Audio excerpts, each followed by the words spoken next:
Right. Good morning, everyone. This is CV 2025-060-460 in the matter of AT&T Enterprises versus Allied Premier Contractors and ANSCO Associates. This is the time set for a scheduling conference. Can I have counsels please announce for the record, starting with counsel for the plaintiffs? Oh, looks like you muted, counsel. Thank you. Apologize, Your Honor. Good morning. This is Troy Glander on behalf of AT&T with Gene Smith on behalf of AT&T. Thank you. Good morning, Your Honor. This is Christopher Batman on behalf of Allied Premier Contractors, LLC. I'm sorry, I tried to log on, but my computer, I'm at a mediation and my computer doesn't want the video to work. So. Okay. That's okay. And for ANSCO? Good morning, Your Honor. Tom Dewar. Great. Good morning. Your Honor, right. Yes. Trevor Allen is here as well as local counsel, and for plaintiff. Trevor Allen. Yes.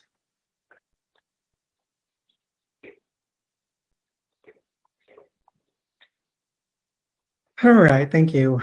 I've reviewed the pleading filed by the parties. It looks like the disputes are on the expert report deadline and the deposition deadlines. Let me ask, has there been any further discussion between the parties or agreements on any of these issues since the court set this hearing? There have not. Okay. And I know that a little bit of time has passed since the filing of the motion. Regardless of how I rule on the two issues in dispute, are those deadlines that were suggested by each party still good deadlines, or are they going to have to be adjusted based on the time that's passed between when the filing was filed and when we had this hearing? Yes, Your Honor. On behalf of AT&T, I would note that when we filed this back on July 20th, we were proposing essentially 6 weeks to get these depositions done. With that September 1st deadline, I think that defendants proposed September 15th instead of September 1st. But obviously now that 5 of those weeks have essentially passed already and we still don't have a single date from ANSCO's counsel for depots, I don't think it's very realistic that we could meet September 1st, possibly September 15th, if things really line up well for everybody on all the different attorneys' calendars, but that's probably unlikely. Okay. And Mr. Dewar? Yeah, I have nothing to add to that. I agree. We probably need to move that fact witness deposition date and then the expert witness deposition date. Okay. So just adjust them by about 6 weeks, whatever side gets picked here. Yeah. Okay. I mean, I think our position now would be if you want to set those out 6 weeks, that's amenable to us. For both lay and expert? That's fine with us, Your Honor.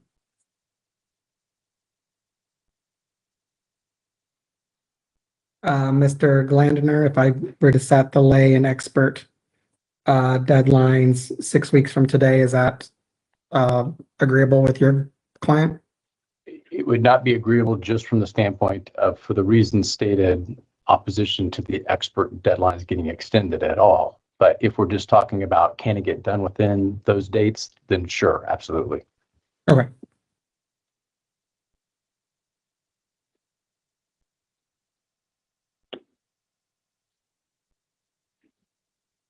And I guess I might add, I mean, there's a few things in here other than that. It all kind of flows from that discovery deadline. So I think realistically, if we're just talking about all the deadlines that are in here, just extending them by 6 weeks, that would probably stair step it the way we had been contemplating getting stuff done.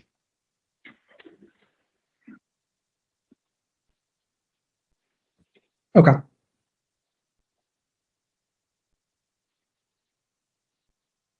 And so let me ask you, Mr. Am I pronouncing it correct? Is it Dewar? Yes, you are, Your Honor. Okay. Doer. Mr. Dewar, what is the basis here for allowing the rebuttal report? Kind of explain to me why one has it, if you can, why one was not yet disclosed, and why a third report, why the court should grant the request for a time for the third report. Your Honor, for my client, we did not disclose. We haven't taken the lead on that issue. Allied's client has kind of taken that lead. We've just adopted the opinions of that expert based on the rule of one expert per side per issue, and because that expert is a standard of care and a cost of repair expert, so we agree with those opinions. Okay. So maybe I need to hear Mr. from Mr. Batman Batman instead. yeah, Mr. Batman can tell you. Mr. Batman. Yes, Your Honor. The reason we're asking for the extension is because, unbeknownst to us, our expert went out on extended personal leave, and we didn't find that out until after we got the last expert report from Mr. Glander's side. We sent that off, and then we're told basically that our expert was going to be out of the office until, and I apologize, off the top of my head, I don't recall, but it was basically until October. I think it's around October 1. But yeah, we didn't have any control over that. It was a surprise to me. And it wasn't for the purpose of delay or anything like that. It was just a complete surprise to us. When did he go out of country? Because I have my notes here. It says he's out of the country until 9/28. I don't know that I don't even know that he's out of. I don't know when he left, Judge. That's the problem. When we got Mr. Glander's report, we forwarded it on, and that was the first that we had heard that this gentleman was on extended PTO and unavailable, didn't have a computer. So I don't know exactly when he left. I just know that he left, and that he wasn't going to be back until much later in time. And the first that we had learned of that was when we disclosed Mr. Glander's report to our own expert, hoping that he would comment on it. And when was that you had forwarded that report to your expert? It would have been within a couple of days. It would have been within 48 hours, Your Honor. I mean, I don't remember the exact day that Mr. Glander sent it over, but it would have been that day or the next day that we would have forwarded it on. Was it before the final supplemental deadline of 8/23? Yes, Your Honor, it was.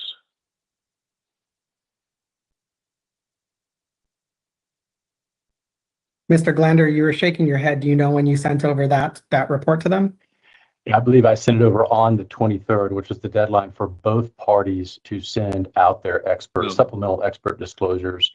Mr. Batman's email, like about a week later, I asked for dates to depose their expert.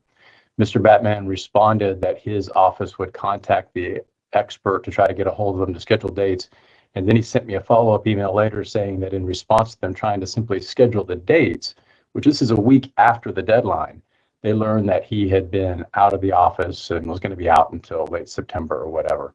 And to be clear also, they've already issued both their original report and 2 supplemental reports. So what's at issue is potentially getting a 4th report out of this expert.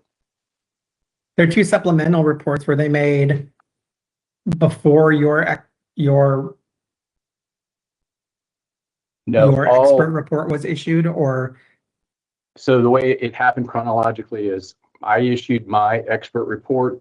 They issued 3 supplemental, or they issued their report and 2 supplemental reports. So all 3. And then my guy came back and answered their supplemental reports on the deadline to do so. So this would be essentially a SIR reply? A 3rd reply or a 4th report from them.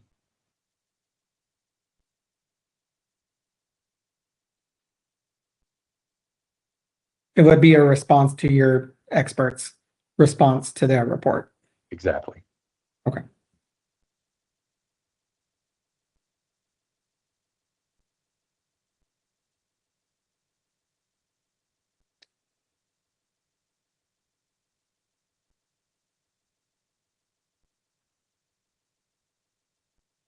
Mr. Batman, anything else to say on that supplemental report issue?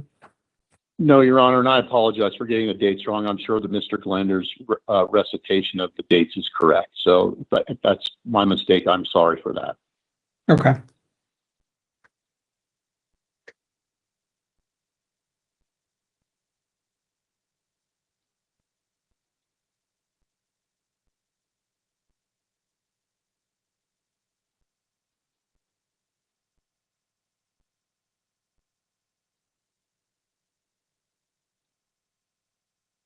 Right.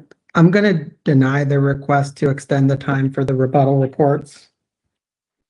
But if you want to make more of a record on the issue, Mr. Batman, you can file a motion if you'd like. And the issue can be fleshed out more. But at this time, based on the discovery dispute, I'm going to deny the request to extend the time for the rebuttal reports.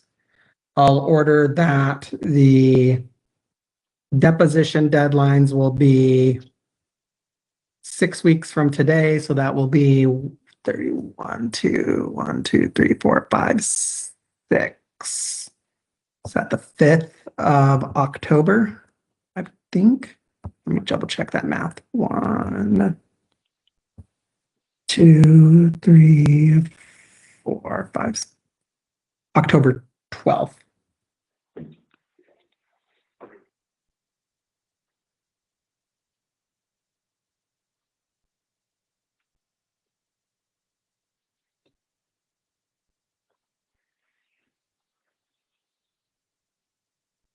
All right. What other issues were there besides the rebuttal report deadline and then, or the rebuttal report deadline and the deposition deadlines? Was there any other issues? Your Honor. The issue, Go ahead, sir. Go ahead, Mr. Glander. Sorry. the issue is the scheduling of the depots. In your order dated July 6, 2026, which was filed on July 7th, it required us to confer on the scheduling order and the resetting of depositions because we've been trying to take depositions now for almost 6 months. I literally that same day sent an email proposing dates for these depositions. Mr. Doer's office, ANSCO, has not ever replied to provide any dates. I left messages. I did speak with Mr. Batman. Mr. Batman and I agreed to some dates that both his client Allied and I could make work. And I even offered, because he was asking to take my expert's depo first to try to get to the heart of some of this issue, which I agreed to. And we proposed a set of dates for that to happen. And again, we don't get a single response from ANSCO's counsel on dates of availability. We desperately need dates so we can get these things noticed, hopefully without them being quashed again. Mr. Doer? Yeah, we have dates, but they correspond to the time that we were trying to propose. That's why we proposed into September as September 15th. My clients, they're out of Atlanta, I believe, so there's difficulty scheduling times and stuff. And then obviously there's an issue with the number of depositions plaintiff wants to take, but that'll be for another day. So we do have dates available in September. We were just waiting for the decision on the scheduling order. Mr. Glander, are there any specific orders that you would like the court to enter in regards to getting these depositions scheduled? I mean, I know I've sent a new deadline. Obviously, it's the court's expectation that the parties are going to be responsive to communications and getting these depositions scheduled. I don't want to have to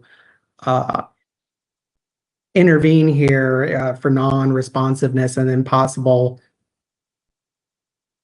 sanctions or anything to that effect. It would be my expectation that the parties would be able to communicate by email, but it sounds like there's been some difficulties with that. So at this point, Mr. Glandner, do you have, other than making a record here in this hearing, that it's the court's expectation that the parties will be responsive to emails and getting these depositions set up, is there anything else that you're suggesting or asking for? I understand it's difficult, Judge. I appreciate you saying what you said on the record. I think hopefully that spurs, and I will immediately follow up again today and propose more dates based on the ruling. Hopefully I'll get a response within 24 or 48 hours. Okay. All right, any other issues to address, Mr. Glandner? I would also just kind of, I guess, on that deposition concept, Judge, it's what I've been trying to do is